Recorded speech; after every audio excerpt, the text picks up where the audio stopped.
Rick Levin has been the president of Yale University for nearly 20 years. He took office at a time of great reckoning for America's third oldest university. Yale was in debt, its buildings were in decay, and relations with its home city, New Haven, were at an all-time low. Many worried that it had slipped from its mantle. Levin went on to launch one of the most transformational periods in Yale's history. He's expanded its international reach, improved academic programs, and restored Yale's standing in the Ivy League and beyond.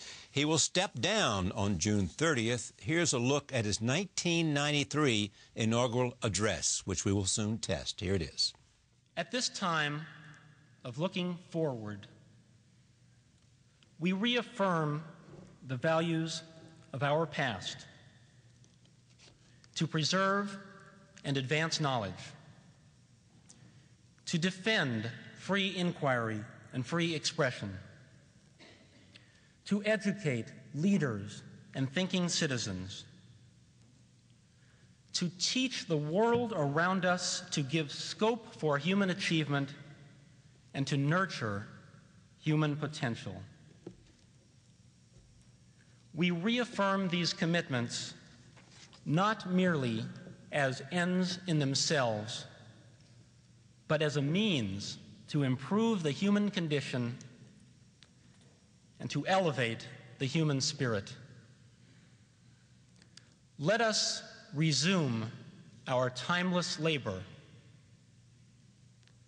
Let us leave shining furrows behind. I am pleased to have Rick Levin at this table. Welcome.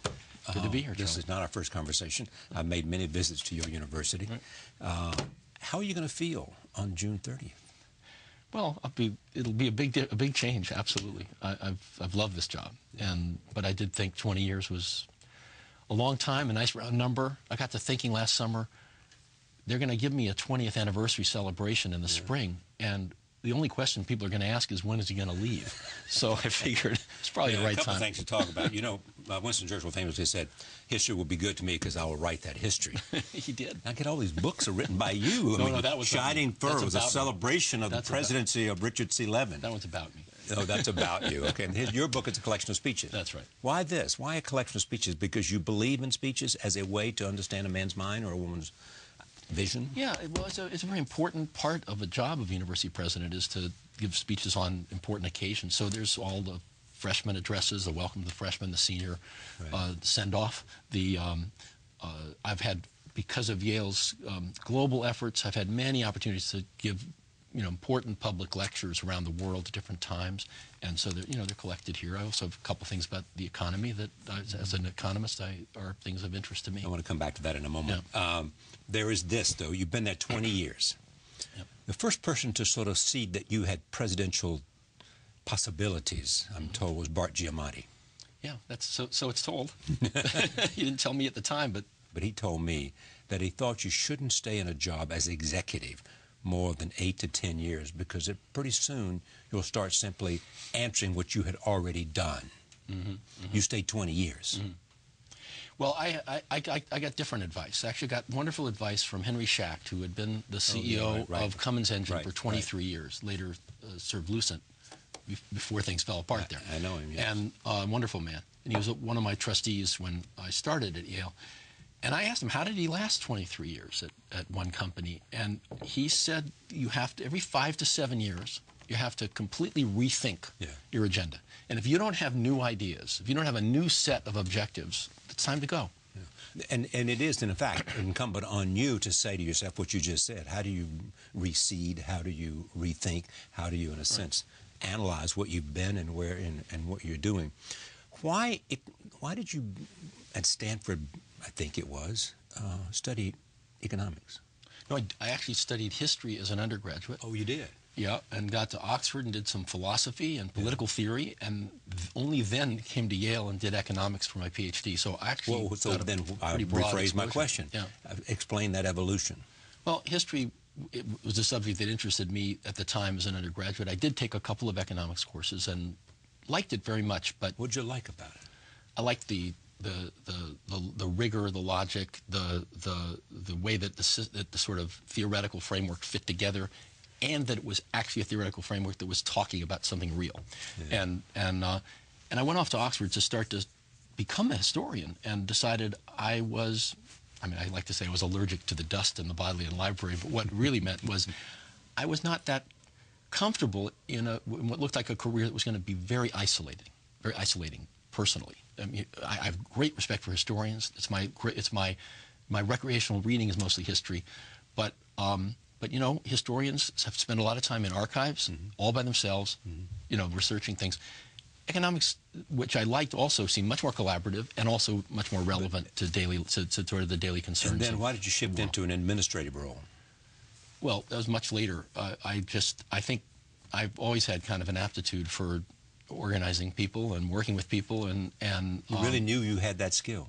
Yeah, or did you discover you had that skill when you took your first job? Entrepreneurial, you know, high school, you know, organization founders and class president and things like that. So I had that. I knew that I had some of that skill. And the economics department, when they made me an assistant professor in the first year, immediately put me in charge of you know, organizing the whole freshman economics sequence, supervising 19 other instructors. So I sort of, that was just always part of the picture. And then after Benno Schmidt, Yale went looking for a new president. Yes? That's right.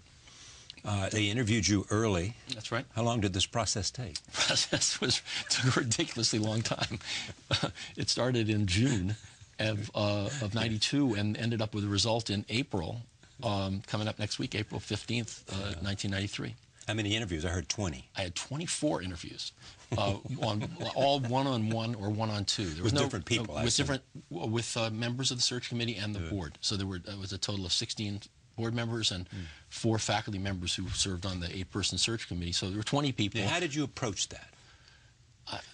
There were conversations. Oh, I know, but would you say, I want them to know this about me because I want this job?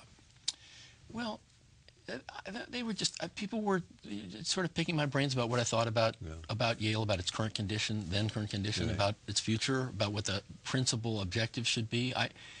Yale was in trouble at that time. Tell me about the trouble. Yeah. I mean, we had, you know, we had some very negative national press. We'd had a murder right on our campus in 1991. We'd had a young student articles back about from lacrosse practice. That's right. Yeah, we'd had an article in New Yorker by Bill Finnegan about drug gangs in New Haven. It could have been written about any city in the United States, but it was written about New Haven. Yeah, GQ had an article called "The Death of Yale." Don't I ever remember that? And so that was right after I took office. But we needed to really invest in creating a relationship with the city of New Haven that strengthened the neighborhood and the surroundings of Yale, which we've done. It's been a massive transformation. Is there a balance there? How you find out how a university can expand and find the right relationship with a town? Durham and Duke have the same issues. Yeah, New Haven, Cambridge, and Harvard. We are such a big fraction of the local economy now. It wasn't true for many years. In employment and everything. Employment and expenditure. Retail expenditure and so forth. So there was a time when New Haven was a prosperous manufacturing city and a sort of second-tier financial center, you know, right up to even a little bit post-World War II. I mean, they're still making munitions there for the Vietnam War. But after that, after the Olin Winchester plant closed, the place had virtually, you know, very little in the way of other major employers, and we were not stepping up to our responsibility as corporate citizens. I mean, we have now, and we've done a tremendous amount of work to build a relationship. I was fortunate that the mayor of New Haven, elected the same year I became president, has served the same length of time, and he's just announced he's stepping down this year. Didn't you go to see him early on and say, have your picture taken with him? We did more than that. We sat down and talked about how Yale could help, and you know what could we do. He had some ideas. Some of them came to fruition. We had some ideas. They came to fruition. And, you know, we've had our bumps in the road, but basically it's been a huge mutually beneficial partnership. So look back over 20 years and tell me what you're most proud of. Boy, there's so many things. I mean, one is what you just described. One is what I just described. I mean, you go to downtown New Haven today, and it is actually a very thriving, terrific retail, great restaurants. It's safe, it's well lit, it's clean. It's actually a very pleasant urban center. And that is now an attractor for students instead of a detractor. I think another area where I take great pleasure is we really rebuilt the campus. The campus was in terrible physical condition, and we have put it in just beautiful shape. Yale has the greatest architecture, I believe, of any campus in America. and we've restored, just dozens and dozens of those buildings. Good school of architecture, too. Yep, and built some great new ones. And then the third is, of course, which we've talked about on the show a couple times before, is the internationalization, is sort of building Yale out as a real global presence. So what's the purpose of that? And what's the motivation for it? So the motivation I laid out in that inaugural address you quoted from, which is that we're in, and this was actually, 1993, we weren't all using the internet like we are today. I saw the world becoming more tightly interconnected and interdependent, and really felt that the students who graduate today need the capacity to work across cultural boundaries with people in other nations, that in almost any career. And so the capacity for cross-cultural understanding is a kind of way of learning. And I thought it needed to be embedded in what Yale was doing. So we brought more foreign students to campus. We only had 2% international undergraduates when I started. Now we have 10. So students start learning about other cultures from their roommates. Sure. And now we went from having just a couple hundred students a year go overseas on Yale-sponsored programs to having about 1,400, which is a little larger than the size of one class. So about 1,400 a year. So you have a presence in Singapore. You have a presence in lots of programs in China. We have a lot of kids go to Europe for language study or to take courses. We now have about 20-odd Yale courses taught overseas in the summers. Yale faculty members take students on kind of field trip courses. We have a lot of work internships all around the world for our students, clustering students in major cities with some cultural programming around their jobs. So that's been very successful. How did you do it? I mean, if you ask yourself now, and someone who maybe is thinking about becoming the leader of an institution, what do I need to know? Well, you have to assemble a great team. I mean, these are big projects. I mean, I had great leadership of our New Haven initiatives. I've had great leadership of our international initiatives. The same person actually started both. Linda Lorimer, who was my first hire, did a fantastic job with paving the way in New Haven until such time as we realized the next phase is real estate development. We need a real estate developer to redevelop the retail in downtown New Haven, and I brought in Bruce Alexander, an extraordinary talent, great guy who had all kinds of experience with the Rouse Company doing major urban projects, and he's done an extraordinary job for us. And then Linda took over the international when we started to ramp it up, and has done just an amazing job. And you've had some good people who were part of your team who've gone on to and then one great provost after another, who handled the academic side and did a fabulous job. Allison Richard went to Cambridge, and Susan Hockfield MIT, and Dick Bradhead was dean of the college. He went to Duke, to your alma mater, to Duke, and Andy Hamilton to Oxford, and now Peter Salvi is my successor. Is there a sense of what the best training is to be a president of a university? I mean, Peter's a psychologist, isn't he? Yeah, I don't think it's a matter of... Broadhead was in liberal arts, I'm not sure. Broadhead was English, and Allison Richard was anthropology. Susan Hockfield and Andy Hamilton were scientists. So I don't think what the field is what matters. I think it's the combination of really good human qualities. I mean, you really, these are complicated environments, universities, and you really have to have a feeling for people and an ability to deal with people and be trusted. I think at a place like Yale, you have to be a superb scholar and teacher and well respected for what you do professionally. Because you're people leading, have to respect you if they come from an academic. You're leading some of those talented intellectuals in the world, and they want somebody that they can respect as a conversation partner. There's one of them. There's one of them, and I think that's out of this large faculty of a couple of thousand people, there better be a few who can lead. My job was to find them. I mean, one of my jobs was to pick the talent, give them committee assignments, and then administrative jobs that would bring out the talent. Do you have any idea what Bart Giamatti saw in you? I don't know. I was well organized. I would do. I did. You like process? Is that what you're saying? Well, I did some important committee work while he was president. His provost, Bill Brainerd, was a mentor of mine in economics, and I think Bill sort of called me to his attention, and it was through Bill that I got to know him and got some very important assignments in the university, even as a young faculty member. So in May, you're going to see a bunch of graduates, and you'll go to the graduation. Oh, I'll preside over the graduation for the last time. Yeah. What do you hope these kids leave Yale after 4 years with? Well, I think what they leave with is one, a deep appreciation of learning. I mean, for all these kids, Yale is a phenomenal growth experience in terms of just opening them to new vistas of so many different kinds, and to go deeper into the fields that they pursue. And then so I a also sense think, of learning. I mean, I would hope that, you know, I mean, more. University was like, I just loved it.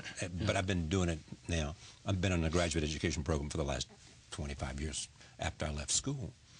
I would hope that what comes away is something that stimulates everybody's curiosity. Yes. So they have a basis of knowledge, so that it gives them a platform to go out and learn everything they can about everything that interests them, and to understand how they can function in the most satisfying way in a world that we live in today. I agree with all that, and I think that is what most of our great universities are able to accomplish in their graduates, to give them a real spark that they become self-starters. They have the critical thinking skills, and they have the curiosity to keep learning through a lifetime. The other thing that Yale is particularly strong on is imbuing students with a real sense of mission, with a sense that, you know, you had access to this remarkable education, this exposure to these fabulous buildings, to this great architecture, to these unbelievably great faculty who are highly committed. Go out and do something that matters. Yeah. Where do you expect to find it? Where do you hope to find Yale, say, in 10 years? So I hope and I think that Yale will continue along some of the trajectories we've started on. I think the internationalization will continue. We have a really terrific set of programs now, and I believe that's going. I think also our efforts to strengthen sciences at Yale will continue. I think that to me, if I were staying longer, the sort of new agenda is what to do with online education, and what, in particular, what role should Yale play? There are going to be many different types of experiments with online education at many different levels and for many different audiences. Is there some kid in high school that will be able to get an online education and an online degree from Yale? Maybe not yet in high school, but maybe in kindergarten. Why that far? Because you have to develop the... What's holding it back? Well, maybe somebody's in high school today. Somebody in high school might get an online professional school degree. That could happen. I don't think we'll be undergraduate, not because you value the undergraduate experience and all these other things you've been talking about. Exactly, you got it. But how do you create that? And if Yale is ever going to be in the business of granting undergraduate degrees, I think we have to figure out how to make it something really distinctive that is essentially resonant with the values of Yale, and that's not going to be in the first generation of innovative courses. So let's take me, for example, still a learner. What can I access online from Yale University today? We have 40-odd courses from some of our greatest professors that are available online. And by the way, how do you choose which are available and which are not? You have to tape them. You have to get the professor willing to do it, put in some work, and tape them. But we taped about 40 open Yale courses with the support of the Hewlett Foundation over the last 5 or 6 years. They're online. They're transcribed, so you can actually search them. So if you want to find what the professors say about a particular topic, you can search the text and then go to the video that corresponds. All the reading assignments and all of the related course materials are online. So you could, if you wanted to, sit there and go through, 13 weeks of lecture material and work your way through the course. We do not yet offer credit for taking these, or or oversee the grading and evaluation of students doing the assignments. So why is that? Why not? I think that's the next step. I think we're going to start that. And we did experiment with it in our summer school this past summer with several of the courses, and it was very satisfactory. The instructors thought it was really good, and the students evaluated it as excellent. But what we didn't do is what you're here reading about. We didn't do the MOOC version, the massive online open courses. We did smaller courses so that the professor could actually interact online with the students. So these were courses with 25 or 30 people. And so what else is on the cutting edge of where a university is going beyond international expansion, beyond sort of online presence? I think using technology more effectively inside the university to try to contain the cost increases that we've had. Being able to leverage the professors' efforts so they can deal with larger numbers of students, and then have different ways of actually developing the intensive learning. So in other words, what some of us are now calling flipping, where the professor's lectures are basically viewed before you come to class. You come to class and discuss it. This allows one professor to probably deal with a lot of people and have lots of people involved doing the discussion sections. You know, there'll be. I think there bound to be other ways as technology, I think, will allow us to find ways to save. But it's an expensive proposition. Is tenure a necessary thing? You know, it's probably, on balance, an institution that's worth having because it does it does protect. You know, it gives people security from you know, being essentially disciplined for their points of view. I mean, I think the basic rationale for tenure was to ensure academic freedom for those who've essentially earned the right to be insulated. You don't sound that enthusiastic about it. Well, I think that there are probably lots of areas where multi-year contracts and a reevaluation later would work. I mean, our medical school uses that a lot. Only a small fraction of their faculty is tenured. I think in the core arts and sciences, it's so institutionalized, and frankly, it's not a problem at a place like Yale. Not a problem at all, because to get tenure at a place like Yale, you have to be such an international star in your field that you're self-motivated. I mean, we have very few slackers, really very, very, very few. I mean, these people are internally driven to be productive. What didn't you do? Where did you, either by act of omission or by act of commission, fail? Boy. Give you a week? Is that what your answer is? Yeah, it's a lot. You know, and former Yale said, you don't do everything right, and you know, my biggest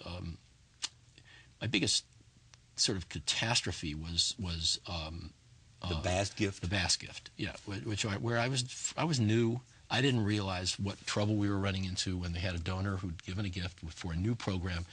And I just hadn't moved quickly enough to implement it. Now, this gift was given, you know, it was given a couple of years earlier. Things generally don't turn out well. It was really unfortunate. It put the donor in a very difficult position. And, so he withdrew the. And yeah, right. he made an unreasonable demand. You gave the money back. Yeah, we gave the money back. Now it's all come out fine in the end, but it was that was unfortunate. Yeah, I guess the other thing, what would you wish you would have done? I mean, what does Harvard have you wish you had? Well, that's a good question. Oh, finally. What does Harvard have? They've beat me in football an awful lot. It. I mean, in fact, my worst win-loss record in any sport I've ever played is the Yale-Harvard football. In my 20 years, only won 6 games. Is that right? What are you going to do now? So your wife teaches at Yale. My wife does a magnificent job, not only teaching but running our amazing directed studies program, a freshman honors program in humanities. We're going to take a term off, and the plan is to go to the West Coast and be closer to our 4 kids and 7 grandchildren. And thank God. But you know, Jane definitely wants to continue teaching at Yale, so we'll be back in the spring. And I've been advised by lots of people, you know, don't say yes to anything for 6 months or a year. You know, I've got a sabbatical, and I got a little writing I want to do. Travel a bit. Yeah. And then, although, you know, I travel a lot as it is. But especially China, back and forth to Asia. Exactly. But, you know, I'll think about the options. I am very interested in Asia, and I might want to do something that connects to that. I'm interested in, probably some mix of public and private stuff. Well, I have some ideas for you, too. Okay. Well, you can come here and help us understand the economy. That would be a starter. Yeah, that would be fun. That would be fun. Thank you. Congratulations. Well, thanks. Thanks for having me on. Rick Levin, 20 years, 1993 to 2013, as president of Yale University, came in. Yale was not in great shape. He leaves it in fantastic shape. Thank you for joining us. See you next time.